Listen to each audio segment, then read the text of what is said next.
Fenomenal, bienvenidos a todos. ¿Qué tal, Natalie, César, Salvador, Álvaro, Juan? Muy bien, fenomenal, gracias. ¿Eh? Y bueno, sin más dilación, vamos ya a dar comienzo a este seminario. Este es un seminario que vamos a dividir en dos partes, exactamente igual que ayer. Lo que vamos a hacer es una primera parte un poquito más teórica y más conceptual, en la que vamos a explicar qué es lo que pretendemos y qué es lo que queremos hacer. Y una segunda parte en la cual vamos a ver ejemplos, ejemplos que han sucedido en el mercado sobre cuáles han sido figuras de este tipo, de tipo one-to-one, que se han producido y bueno, que hemos podido detectar y que hemos podido operar, ¿no? Este es un seminario un poquito más práctico que el de ayer, no es tan teórico, porque lo que vamos a explicar es simplemente una estrategia de hacer trading. Entonces vamos a hacer dos partes, cada parte durará una media hora, un poquito más quizás, y bueno, y dejaremos un descanso entre medias para poder refrescarnos un poco antes de la segunda parte. Bien, vamos a dar comienzo, y antes de dar comienzo lo que me gustaría es que todos pensáramos para qué estamos aquí. Yo estoy convencido de que todos los que están aquí no están aquí simplemente porque les guste escuchar seminarios, sea cual sea el tema. Estoy convencido de que todos los que están aquí son personas a las que les gustan las finanzas. Y las personas a las que les gusta o a las que nos gustan las finanzas nos caracterizamos por una cosa, y es que tenemos un objetivo común. Nuestro objetivo común es ganar dinero. Y para ganar dinero necesitamos, desde luego, formarnos. Ese es el motivo por el cual, nosotros, XDirect, como parte de Latinoamérica del holding europeo XTB, pues quiere volcarse mucho en la formación de nuestros clientes, ¿no? Para nosotros es fundamental porque sin formación es muy difícil ganar dinero. Y estoy convencido de que todos los que estamos ahora mismo aquí estamos de acuerdo en eso y probablemente para eso estemos. Por eso les voy a mostrar una estrategia que no es la mejor estrategia del mundo, ni tampoco es la peor estrategia del mundo, es simplemente una estrategia más y una estrategia que es válida sobre todo para los mercados de divisas. Yo sé que ya algunos de ustedes me han escuchado quizás en el mes de mayo, ¿no? Cuando hice este seminario por primera vez para Latinoamérica, pues hablar, ¿no?, de la estrategia one-to-one. Estoy seguro de que han quedado dudas. Y también sé que muchos de ustedes, pues esta va a ser la primera vez que escuchen hablar de esta estrategia. Pero fundamentalmente se basa en que es una estrategia muy sencilla y es una estrategia que se basa en el análisis técnico y, por tanto, que no requiere de unos conocimientos muy sofisticados en materia de finanzas, unos conocimientos muy profundos en macroeconomía. Lo único que pretendemos nosotros de alguna manera es darles a ustedes la posibilidad de operar de una manera, insisto, sencilla y que se basa fundamentalmente en el estudio de los gráficos. Bien, para ello tenemos en cualquier caso y en primer lugar que comprender una serie de cosas. En primer lugar debemos saber qué es una tendencia. Una tendencia es un movimiento del mercado en un determinado sentido. Y eso lo tenemos que tener muy claro. Las tendencias pueden ser alcistas, pueden ser bajistas o pueden ser laterales. Lo que ocurre es que cuando hay tendencia lateral decimos que no hay tendencia, lo que hay es una ausencia de tendencia. El mercado no tiene claro dónde quiere ir. Normalmente las tendencias suelen ser, digo, alcistas o bajistas, aunque los mercados normalmente pueden estar periodos de tiempo largos sin definir una tendencia, en cuyo caso decimos que están laterales. Hay mercados que son más tendenciales que otros. Uno de los mercados más tendenciales es sin duda el mercado de divisas. Nosotros que operamos en el mercado de divisas fundamentalmente y que estamos especializados en el mismo, vamos a apoyarnos en el hecho de que es un mercado tendencial para poder aprovecharnos del patrón one-to-one, de la figura one-to-one. Gracias a que es un mercado muy tendencial, se nos permite aprovechar esta estrategia.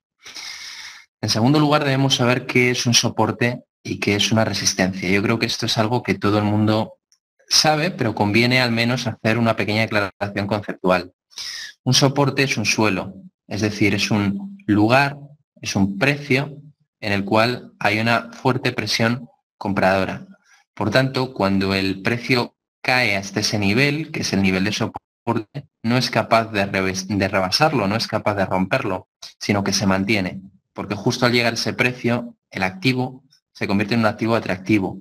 Y eso lo que genera es que resulte interesante llevar a cabo una compra en el mismo.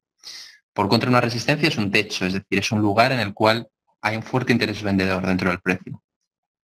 Por tanto, cuando el precio alcanza una resistencia, es como si nosotros alcanzáramos un techo. No somos capaces de irnos más allá de ese techo, no somos capaces de romperlo y, por tanto, lo que hacemos es simplemente sufrir una pequeña corrección. En tercer lugar, debemos comprender que el gráfico es una fuente objetiva de información. Esto es importante, es decir, lo que yo les voy a hablar, el one-to-one en sí, no es una interpretación que yo hago de una figura, ¿no? Concreta. Aquí no hay interpretación posible, simplemente el gráfico nos da información de una manera objetiva, nos dice que hay un interés de compra y un interés de venta. Y nosotros lo que hacemos simplemente es detectarlo. Y en el momento en el que lo detectamos, asumimos que existen unas altas probabilidades de que el precio se mueva en un determinado sentido. Este es el hecho de que tenemos que entender en todo momento que el gráfico es una fuente de información objetiva. Y finalmente debemos seguir las reglas estrictamente.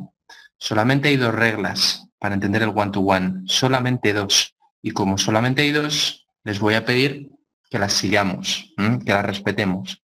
Es importante que respetemos estas reglas porque ya les digo, ya que son solamente dos, vamos a darles la oportunidad de seguirlas y de respetarlas porque creo que realmente sería bueno hacerlo.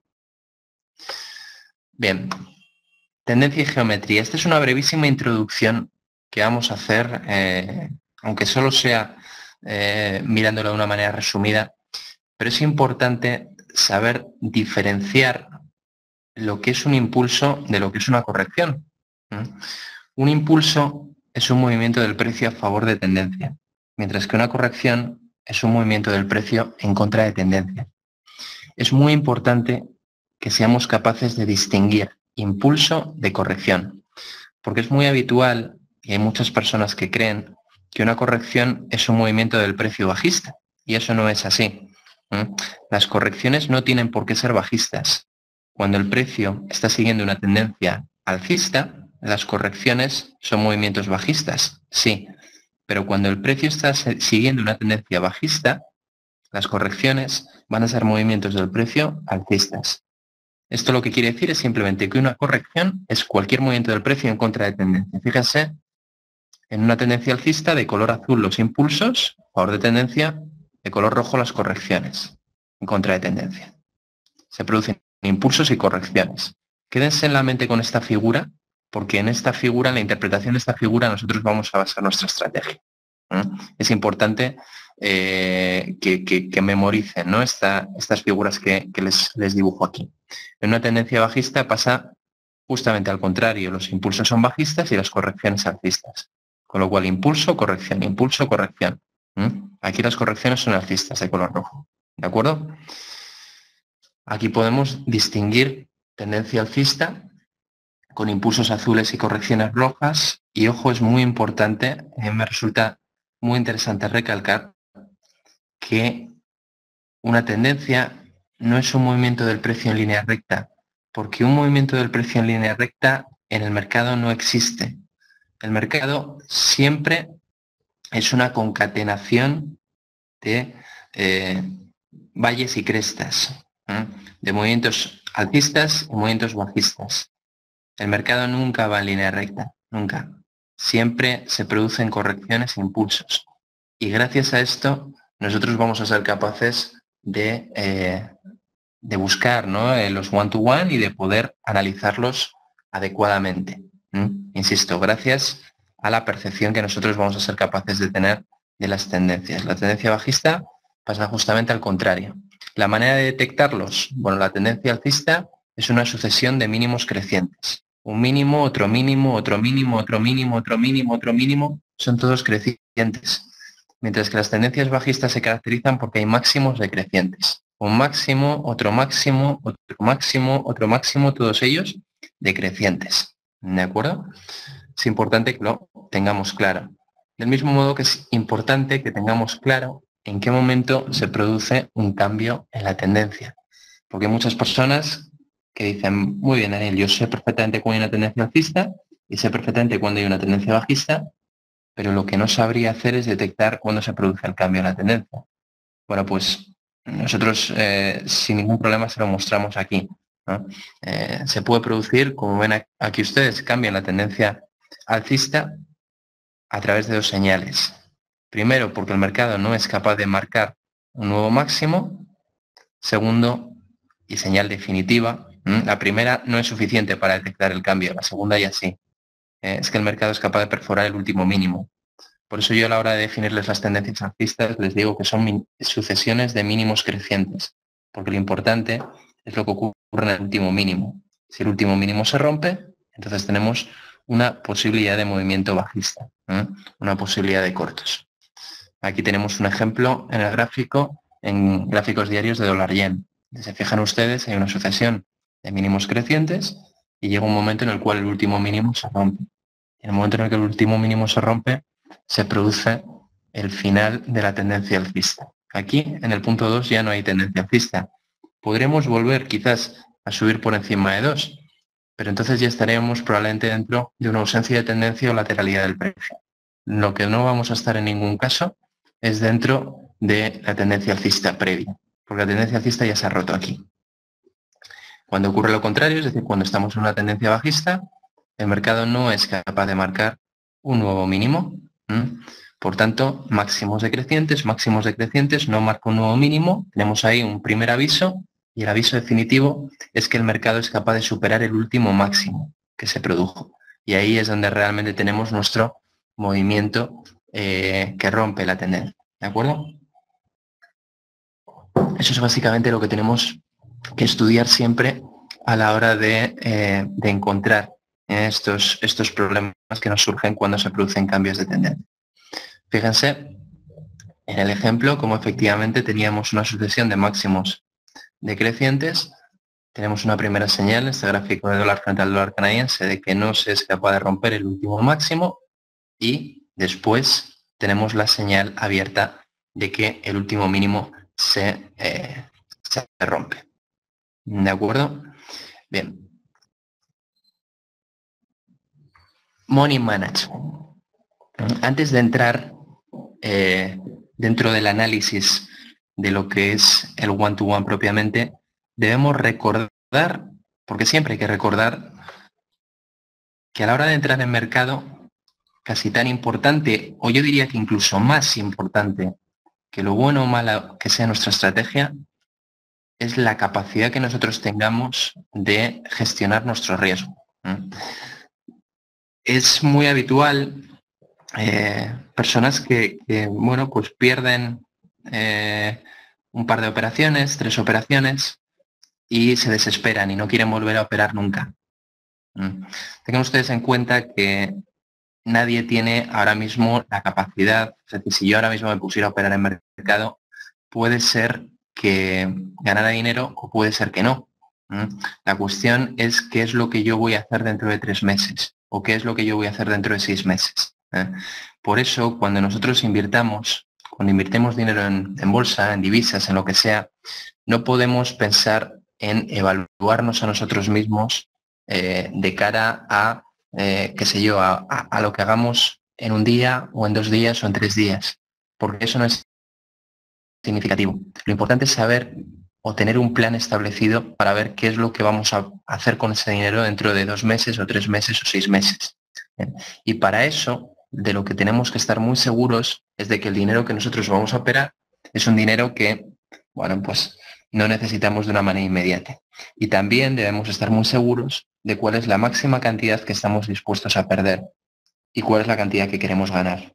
Y además en ese orden. Es decir, lo primero es pensar, bueno, voy a invertir, por ejemplo, 10.000 dólares. De esos 10.000 dólares, si pierdo, por ejemplo, 2.500, no pasa nada, no pasa nada. Son 2.500 dólares evidentemente es un problema y bueno, y no va a ser de mi agrado asumir que puedo perderlos, pero si los pierdo, para mí no va a ser el fin del mundo. Es decir, voy a poder seguir viviendo con normalidad, no voy a tener pues que dejar de pagar el alquiler de la casa o dejar de comer o algo de eso, ¿no? Esto es importante saberlo.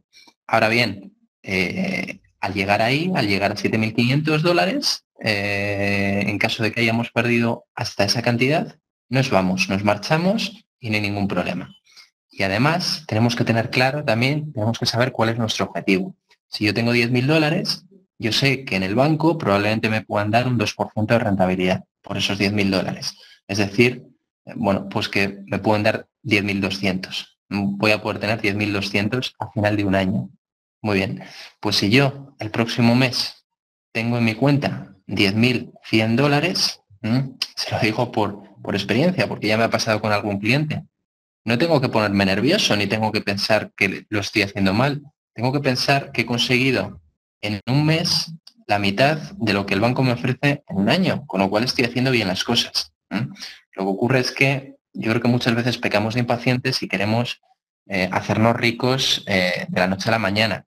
Y esto es un proceso largo y hay que ser pacientes. Para ello, insisto, el money management es fundamental.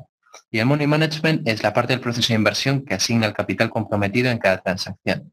Es decir, llevar a cabo un escenario.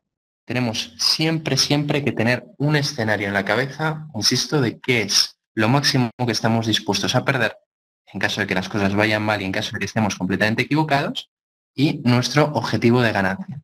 Las dos cosas las debemos tener en la cabeza. Para ello, debemos saber cuál es el tamaño de nuestra cartera. Debemos asignar el riesgo. Debemos saber cómo defender la posición, fundamentalmente a través de los stop loss. Debemos saber de qué manera aperturar nuevas operaciones siguiendo una estrategia de inversión común. Y esto es importante. Si nosotros decidimos operar a través de la estrategia one-to-one, lo que no podemos hacer es operar una vez, si sale bien, continuar, y si no sale bien, dejarla. No, hay que operar one-to-one y hay que hacer operaciones de one-to-one al menos 10, 15, 20, y después ya tomar una decisión en torno a eso. Porque si simplemente hacemos una, puede ser que salga bien o puede ser que salga mal. Yo les digo por mi experiencia que el one-to-one suele salir bien en torno al 60-70% de las veces. Con lo cual, bueno, pues puede ser que ustedes tengan la mala suerte de que si operan una o dos veces, justamente esa una o esas dos veces, pues les salga mal. Y eso no quiere decir que la estrategia sea mala. Es simplemente, bueno, pues que nadie les puede garantizar que esta estrategia salga bien de manera inmediata. ¿De acuerdo? Más cuestiones, apalancamiento y riesgo. Tenemos que elegir siempre un apalancamiento acorde a nuestra personalidad, al tamaño de la cartera y hacerlo con absoluta tranquilidad. Roberto me pregunta si el one-to-one es para tiempos solamente de 5 minutos. No, Roberto, es desde 5 minutos hasta 4 horas, hasta gráficos de 4 horas. Es decir, puedes hacerlo en 15 minutos, en 30, en 1 hora y en 4 horas. Ahora lo veremos y lo explicaremos un poquito más en detalle. ¿De acuerdo?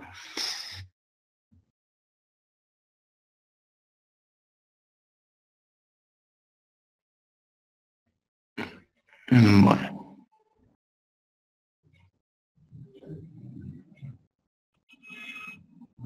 Vamos, yo creo, directamente a explicar esta estrategia y a no perder, bueno, yo no creo que sea pérdida de tiempo, pues siempre hablar de gestión del riesgo es positivo, pero sí vamos ya a entrar en materia, ¿de acuerdo? Entonces hemos dicho, la estrategia one-to-one, para resumir lo que llevamos hasta aquí, es una estrategia completa basada en la observación del gráfico, es universal a todo activo y periodo, es muy fiable, con mucho potencial de beneficio y está respaldada por el Money Management. Así pues, este es el famoso patrón de tipo one-to-one. Esta diapositiva es la diapositiva más importante de todas las que van a ver. Y lo más importante es que entiendan que el one-to-one siempre tiene dos reglas. Yo esta presentación en cualquier caso se la pasaré a Daniel para que esté en su poder. Pero sí es verdad que siempre sabiendo eso, pues a mí no me no me importa que ustedes no tomen nota y de hecho prefiero que ustedes escuchen antes que tomen apuntes y que entiendan lo que les digo. Pero en este caso, en esta presentación, sí que es buena que ustedes, aunque sea la dibujen, si tienen un cuaderno, para que se les vaya metiendo en la cabeza cuál es la lógica de la misma. Fíjense ustedes, estamos hablando de dos reglas básicas para el patrón one-to-one. Primera regla, dentro de que aquí hay 5 ondas. 5 ondas. La onda SI, la onda IX, la onda XT, la onda TB y la onda que nos lleva a partir de B hasta nuestro objetivo. ¿De acuerdo? Vamos a hablar de las dos correcciones. Fíjense cómo vuelvo a traer a colación los impulsos y las correcciones. SI y XT, que aquí aparecen de color negro, son impulsos. Como son impulsos, van a favor de tendencia. Mientras que IX y TB lo que son es correcciones. Y como son correcciones, van en contra de tendencia. Pues bien, la primera regla de este patrón es que las dos correcciones, es decir, TB e IX, deben ser idénticas. Son idénticos TB e IX, y como son idénticos, pues no hay ningún problema con ellos. Es simplemente vamos a poder llevar a cabo una comparativa entre ambas, midiendo su altura. Ojo, su altura. No me importa la pendiente. No me importa... vamos a ver si soy capaz. Ahí está, de explicárselo. A mí lo que me importa es esto. La altura de IX y la altura de TB. Estas dos alturas son idénticas. Esto quiere decir que en esto que les dibujo aquí,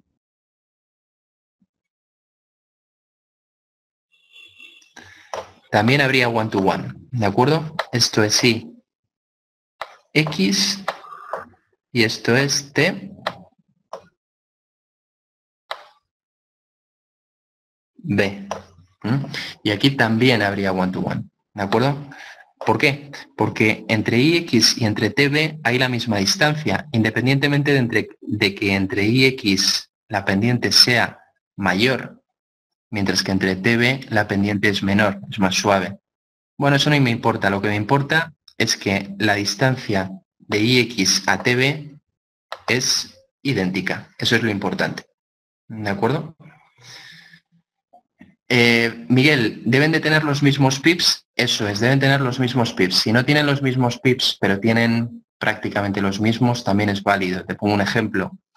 Si uno va de 20.00 a 18.00 y el otro va de 20.00 a 18.05, bueno, pues eso no son los mismos pips, pero prácticamente son los mismos, con lo cual si hay una diferencia del 5%, 6%, no hay ningún problema. ¿Tienen que ser patrones consecutivos? Sí, tienen que ser dos correcciones consecutivas. Efectivamente, Edwin, ¿de acuerdo? Dos correcciones consecutivas. Muy bien, esa era la primera regla. Ahora voy con la regla número 2. La regla número 2 me dice que, porque la regla número 1 normalmente se conoce rápido, ¿no? Voy a borrar esto porque... La regla número 1 normalmente se conoce rápido, digo. La regla número 2 no es tan fácil de ver.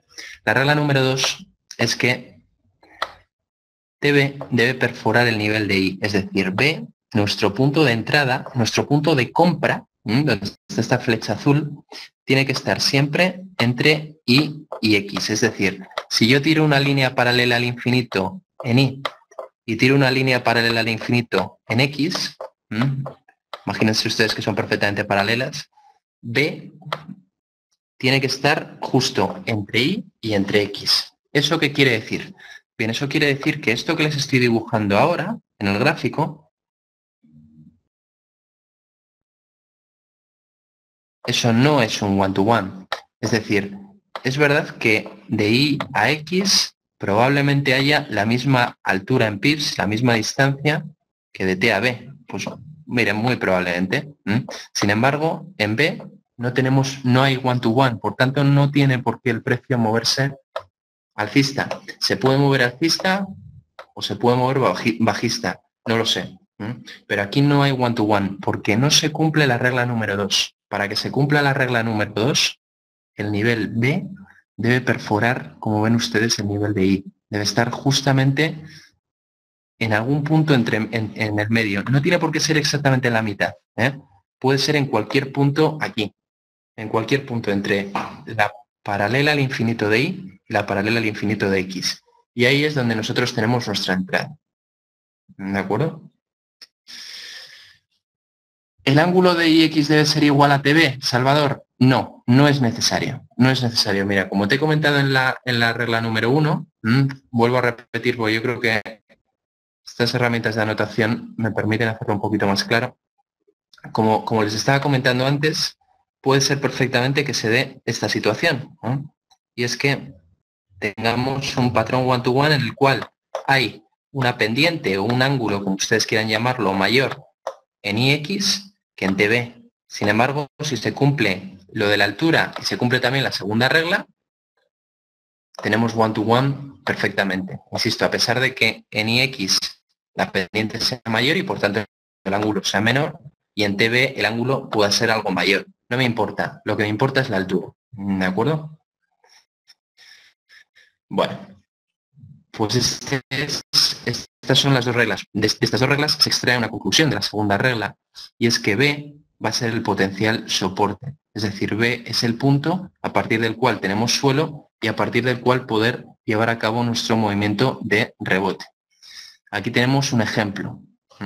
Es un ejemplo que se produjo en el dólar neozelandés y que nos expresa un movimiento claramente alcista, un impulso alcista con una primera corrección IX, un impulso intermedio XT y una segunda corrección TB, y a partir de TB, a partir del B, un movimiento alcista, un movimiento de largo. Fíjense cómo la altura de IX y TB, la altura en pips es idéntica, y eso nos permite realmente apostar por el largo. Apostar por el largo en el suelo de B. Y a partir de ahí el movimiento que se produce es claramente un movimiento alcista en el precio. ¿De acuerdo? Y a modo de repaso, para que nos sirva de repaso, la estrategia one-to-one bajista. Si se fijan, la estrategia one-to-one bajista es exactamente idéntica, solo que simétrica. Lo que nos interesa aquí, ¿qué es? Lo que nos interesa aquí es en todo momento saber dilucidar, saber discriminar las normas del mismo modo que lo habíamos hecho antes. Primera norma, IX y TV deben tener la misma altura, aunque el ángulo no sea el mismo. Eso da igual. Lo importante es que la altura en pips de una y de la otra debe ser la misma altura. Y como es la misma altura, IX a TV, tenemos la primera regla. Y además, la segunda, bueno, pues que si lanzamos una línea paralela en Y y una línea paralela en X, B está en algún punto intermedio. Y como está en un punto intermedio, podemos decir que B es una resistencia potencial. Es una resistencia potencial que nos hace de techo en este nivel, donde se produce una igualdad de correcciones. Esto al final lo que hace es dar pie a una interpretación alternativa de la teoría de Elliot. La teoría de Elliot ya nos adelantaba que cuando se producen estas situaciones, en efecto, cuando hay una igualdad de correcciones, lo más probable es que se produzca un tercer impulso. Es lo que se llama la corrección irregular de Elliot. Perdón, la corrección regular de Elliot. Dos correcciones idénticas dan pie a un tercer impulso dentro de pues las cuentas, ¿no?, de los impulsos de las ondas de Elliot. A mí lo que me interesa en cualquier caso es que más allá de los nombres que pueden ser más o menos sofisticados y de toda la teoría, que entiendan que en B es donde tendríamos nosotros la entrada. Con respecto a la pregunta que me hace Salvador, vamos a dedicar a eso la segunda parte del seminario, Salvador, a ver exactamente puntos de entrada y confirmaciones a través de patrones de niveles. Si te parece, vemos este ejemplo Y justo después de este ejemplo dejamos los caso antes de comenzar con la segunda parte de la ponencia. ¿De acuerdo? En este segundo ejemplo lo que me interesa, sobre todo, es que ustedes vean qué es lo que ocurre casi siempre. Y es que no siempre las cosas van a ser tan bonitas, de hecho la mayor parte de las veces las cosas no van a ser tan bonitas como aquí. Aquí yo les pongo un ejemplo muy claro, muy nítido y muy sencillo. Sin embargo, en esta parte de aquí, en este ejemplo aquí que les tengo, en realidad, one, es decir, escondidos. Hay que buscarlos. Fíjense cómo las dos correcciones que se producen, primero no son ni mucho menos de la misma pendiente o del mismo ángulo, sino que IX es mucho más agresiva, tiene una pendiente más fuerte que TB tiene una pendiente más débil, eso en primer lugar, y en segundo lugar tenemos el hecho de que el punto B, nivel B, está prácticamente pegado a X, pero no llega a superar a X, con lo cual podemos decir que está perfectamente entre Y y X. Entre Y y X está justamente en un punto que se encuentra en medio de la primera corrección.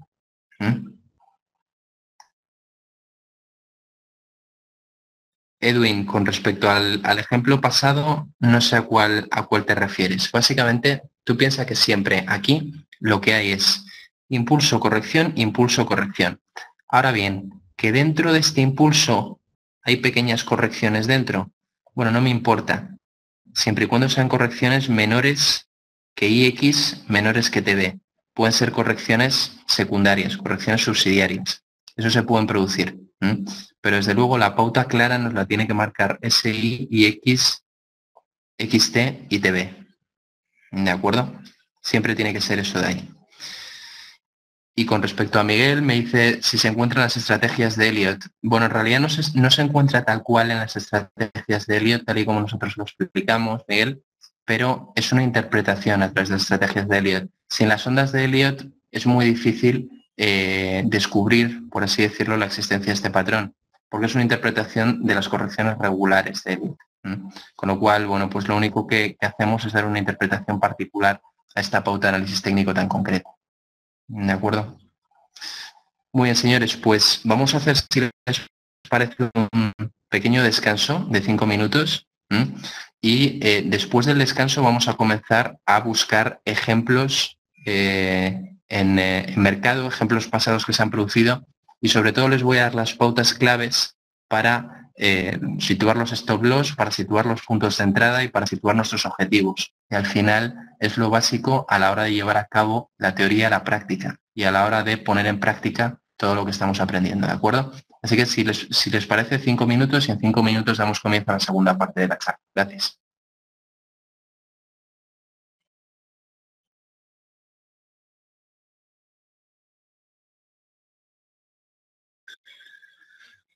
Muy bien, pues vamos de nuevo a retomar el tema y a retomar esta explicación sobre las técnicas, la técnica de one-to-one.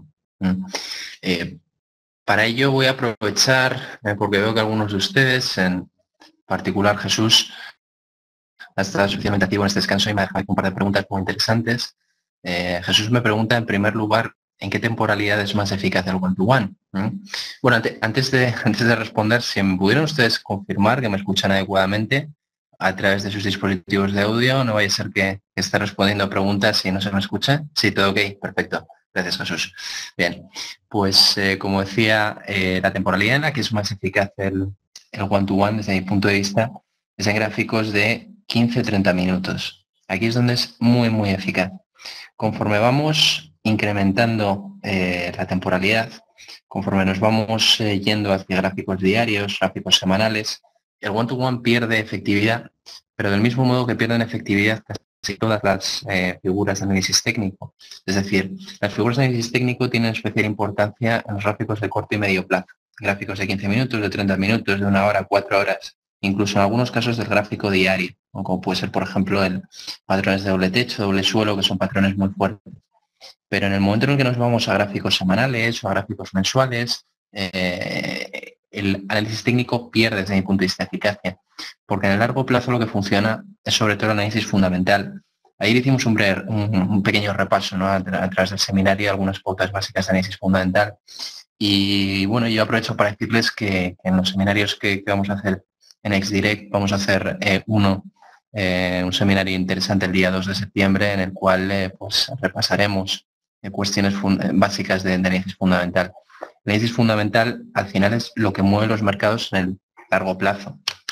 Al final los mercados van a funcionar en el largo plazo a través de una interpretación de los datos macroeconómicos, de la situación de un determinado país, de una determinada área monetaria, etcétera, etcétera. Entonces, para gráficos semanales, para gráficos mensuales, olvídense del one-to-one, no les va a funcionar. Sin embargo, para gráficos de 15 minutos o de 30 minutos, donde lo macro pierde de alguna manera eficacia y lo que resulta más interesante es el análisis técnico, entonces sí que les recomiendo con fuerza que operen a través de técnicas como puede ser one-to-one, que son técnicas eminentemente de análisis técnico. Por tanto, Jesús, para mí lo más eficaz, 15 o 30 minutos. Además, Jesús me pregunta que por qué es más eficaz esta técnica en divisas que en otros mercados. Bien, Jesús, sobre todo te diría que por el perfil de los inversores. Es decir, en el perfil de los inversores de acciones, ten en cuenta que hay muchos inversores de valor. Es decir, muchos inversores que, como Warren Buffett, lo que hacen es analizar los balances de la empresa y llevar a cabo pues, las compras o las ventas según estimen. Y además hay mucho retail, es decir, mucho inversor pequeño, que tienen unas técnicas de inversión que son, yo creo, que las conocidas por todos. Sin embargo, en el caso del one-to-one, en el caso del mercado de divisas, perdón, lo que tenemos son inversores de otro tipo, gente profesionales, traders profesionales. Y los traders profesionales lo que hacen es llevar a cabo este tipo de técnicas, que son técnicas que no son tan conocidas. Yo te diría que te pases por cualquier librería especializada y estoy seguro de que no vas a encontrar un libro sobre one-to-one, porque son técnicas, digamos, institucionales, técnicas que conocen casi en exclusiva los traders de las mesas especializadas de los bancos y de las entidades financieras. Entonces, la cuestión de todo esto, o a donde quiero llegar con todo esto, es básicamente a que son precisamente los mercados de divisas, algunos de los mercados que están copados por profesionales. Entonces, este tipo de técnicas pues un poquito más depuradas son las que se imponen. Y evidentemente, cuanto más gente las utilice, pues más posibilidades tienes de acertar si utilizas las mismas, ¿no? Entonces, desde mi punto de vista, en el mercado de divisas va a funcionar mucho mejor. Además, el mercado de divisas tiene otra característica y es que es un mercado muy líquido. Y como es un mercado muy líquido, te permite no estar tan en manos de que pueda entrar un inversor fuerte en un momento determinado. Héctor me pregunta si el one-to-one tiene su esfera de aplicación a menos de un día y pierde su validez después de ese plazo. Héctor, la respuesta a eso, desde mi punto de vista, es sí. Su esfera de aplicación del one-to-one es en gráficos, ojo, bueno, también hay que interpretar bien la pregunta, ¿eh? En gráficos de como mucho 4 horas un día. Un gráfico de 4 horas un día puede darte resultado un día después o 2 días después o 3 días después. Lo que nunca te va a dar resultado un gráfico de 4 horas es 2 semanas después. ¿De acuerdo? Entonces yo a lo mejor te diría, para mí cuando tiene más validez es en menos de un día, correcto. Cuando puede tener validez todavía y sigue teniéndola para mí es en el swing trading, es decir, para operaciones de un día, 2 días, incluso 3 días, puede llegar a tenerla, no hay problema. Pero cuando pierde completamente la validez es cuando nos vamos más allá de una semana. Es decir, si tú, por ejemplo, hoy martes a las 9 de la noche, que son ya, llevas a cabo una operación de one-to-one y pretendes recoger beneficios el próximo lunes, te diría que tuvieras cuidado y que mañana, pasado y como muy tarde el viernes fueras pensando en cerrar la operación, porque normalmente no tiene tanta validez, no dura tanto. Y después Arturo me pregunta, ¿en qué instrumentos funciona mejor? Bueno, esta es una muy buena pregunta. Para mí, el instrumento en el que mejor funciona, para mí, insisto que aquí cada uno pues tiene su experiencia, es en el cruce entre el dólar australiano y el dólar americano, el Aussie dólar. Para mí en el Aussie dólar el one-to-one funciona muy bien.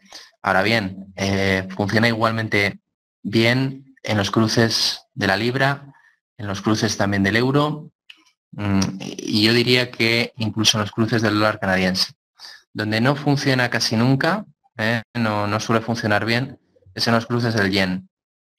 Y tampoco suele funcionar demasiado bien los cruces del franco suizo.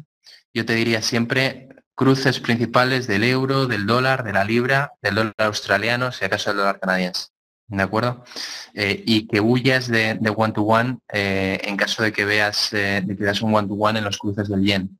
Porque como sabéis, Japón se comporta de una manera muy diferente y normalmente hace caso a pautas un poquito diferentes, un poquito distintas a las que la mayor parte de profesionales occidentales pues tenemos en la cabeza. Con lo cual, bueno, pues hay que tener en cuenta que con el yen el porcentaje de aciertos va a ser menor. No digo que no sirva para nada, pero va a ser menor. Con respecto a la hora, Salvador, en realidad no. Yo lo que te diría sería bueno, como el mercado de divisas abre 24 horas, que lo uses en cualquier momento. Pero no hay una hora concreta, un intervalo de tiempo concreto en el que vaya a aparecer más. Sí te tengo que decir que en el mercado de divisas, cuando mayor movimiento hay, suele ser en la mañana americana, es decir, desde que nos levantamos hasta más o menos la hora de comer. Ahí hay mucho movimiento. Luego, después de comer, tenemos el problema de que la sesión asiática todavía no ha empezado, la sesión europea ya ha terminado y solamente queda la sesión americana, con lo cual hay menos liquidez en el mercado. Pero a la hora, por la mañana americana está muy bien porque se están operando desde las principales plazas en Estados Unidos, las principales plazas americanas, pero todavía están abiertas también las principales plazas europeas, desde Londres hasta Frankfurt, hasta París, Madrid, etcétera. Entonces, bueno, pues hay que tener en cuenta que esas horas, esa mañana suele ser más productiva. El precio se suele mover más, hay más liquidez en el mercado y eso evidentemente genera mayores oportunidades de inversión y mayores posibilidades de conseguir detectar un buen lugar. Bien, vamos nuevamente a entrar en materia con respecto a la manera de identificar un one-to-one y con respecto a la manera de ver en todo momento cuál es la oportunidad. Primero, si Salvador me hace una pregunta y fíjate, me viene perfecto porque además así la explico con esta diapositiva. No es necesario que Ix y TV debe ser exacto, es decir, no es necesario que si la distancia entre Y y X son, por ejemplo, 50 pips, la distancia entre T y B tengan que ser también 50 pips. La distancia entre T y B pueden ser 48 pips o pueden ser 52. Lo que no puede ser es que la distancia de TB sean 70 en vez de 50. ¿De acuerdo? Puede no ser exactamente igual, pero debe ser muy parecido. Debe haber una distancia, una diferencia entre la distancia de Ix y la distancia TB muy pequeña. Insisto, si entre Ix hay 50 pips y entre TB hay 48, para mí hay one-to-one. Otra cosa sería que me dijeras, no, entre Ix hay 50 y entre T y B hay 30. Bueno, pues entonces tienes que esperar, porque puede ser que el precio siga bajando hasta completar los 50. No te precipites a la hora de entrar. Vamos a esperar a que cumpla los 50. Y después hay dos maneras de entrar, que además me sirve para responder a una pregunta que me hacía previamente Salvador. Salvador, me preguntaba usted que, bueno, pues cuáles eran los patrones por velas para poder llevar a cabo la entrada. Bien, antes de entrar en cuáles son esos patrones, que por supuesto los comentaremos, me interesa mucho que seamos capaces de ver y darnos cuenta de que al final, a la hora de llevar a cabo pues la entrada, existen dos posibilidades. Primero, aquellos que sean más agresivos, que lo que van a hacer es no van a esperar a la confirmación por velas y van a entrar justo cuando se produce la distancia exacta entre Ix y entre TB. Por ejemplo, hemos dicho, si entre Ix hay una distancia de 50 pips, en el momento en que lleguemos al punto B, que está a una distancia de 50 pips del punto T, en ese momento es cuando vamos a entrar. Independientemente de que el precio nos haya dejado un patrón de vela de cambio o no. Eso me da lo mismo, pero la cuestión es que en ese nivel es el nivel en el que se va a pretender entrar. Bueno, pues es una posibilidad que existe. Es una posibilidad que existe y es una posibilidad, pues una manera de hacer trading bastante agresiva que, bueno, pues yo he visto hacer muchas veces y que en algunos casos, sobre todo en gráficos de corto plazo, tiene bastante sentido. Otra posibilidad, ¿cuál es? Estoy viendo aquí que, por desgracia, los patrones no les puedo poner ejemplos, pero sí les puedo decir cuáles son. ¿De acuerdo? ¿Cuáles son los patrones? Porque la otra opción, obviamente esta es la opción agresiva. La segunda opción, o la segunda manera de entrar, sería simplemente cuando nos lo confirmen con la siguiente vela. El patrón de vela nos confirme que B realmente es el soporte a partir del cual podemos entrar. Muy bien, se lo voy a dibujar mejor, porque yo creo que va a ser... Así, si se lo dibujo, no me acordaba que tenía aquí esta herramienta para dibujar. Lo pueden ver. Fíjense.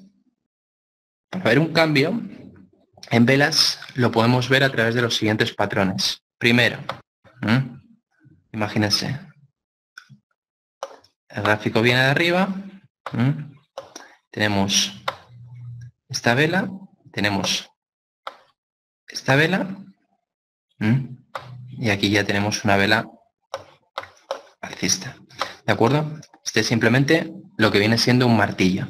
¿De acuerdo? Esta vela de aquí se llama martillo. Es una vela que tiene una sombra superior inexistente, o si existe es muy pequeñita, una sombra inferior alargada, que lo que indica es que la tendencia bajista precedente se viene acabando y aquí estaría nuestro movimiento. Esto sería el punto B, sería básicamente esto. ¿De acuerdo? Esto sería el martillo. Además del martillo, puede producirse otro tipo de pauta. Pauta número 2, que sería esta de aquí. El gráfico viene de arriba, de pronto tenemos una vela también de color negro, que es esta de aquí, y después tenemos una vela blanca, que es esta de aquí, que es capaz de envolver completamente a la vela negra, es decir, empieza por debajo, acaba por arriba. El punto B. Y esta sería otra pauta de cambio. Esta pauta se llamaría pauta envolvente, lo cual nos estaría también garantizando que se va a producir ese movimiento alcista.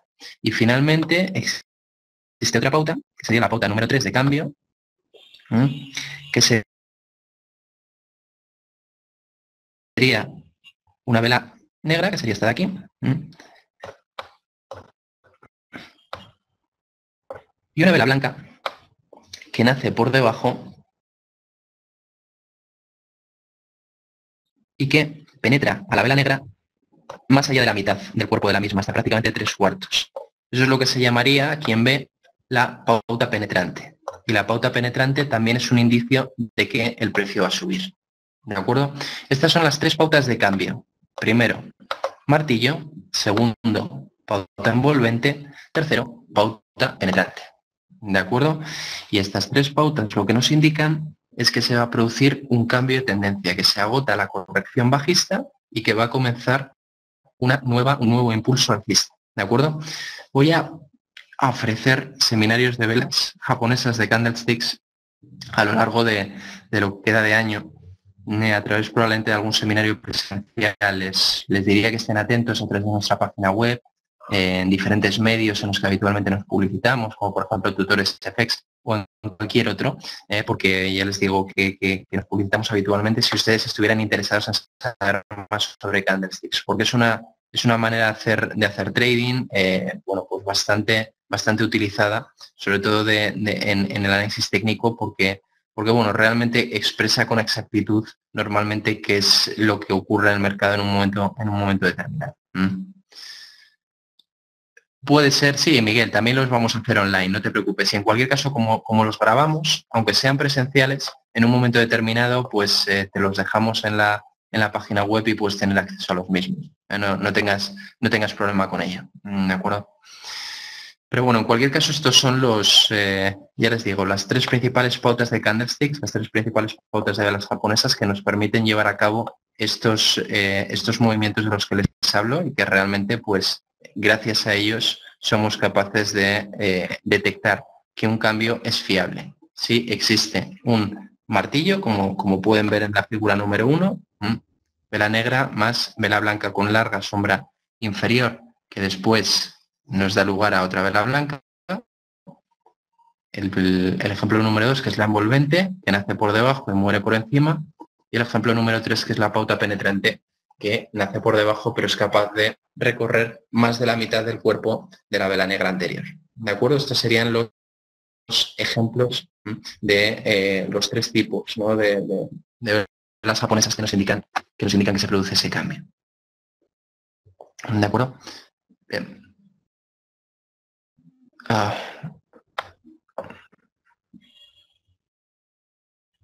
Otra cuestión bastante importante es el stop loss. Como les decía al principio del seminario, claro, esta es otra cuestión, Héctor. Yo les he hablado de esas pautas, que son pautas para un mercado alcista, para un mercado en el cual estamos hablando de un movimiento que se va a ir al alza. Estas mismas pautas al revés, lo que nos indicarían sería todo lo contrario, porque estas pautas son exactamente las mismas, arriba que abajo. Simplemente cuando están arriba, si quieren se las vuelvo a dibujar, ¿cómo serían si estuviéramos arriba? Ojo, que la verdad es que no lo he hecho, lo he dado por entendido, pero bueno, no tiene por qué ser igual. Arriba lo que tendríamos sería un martillo invertido, que sería esta figura aquí, ¿de acuerdo? Y entonces ya a partir de aquí tendríamos nuestro movimiento.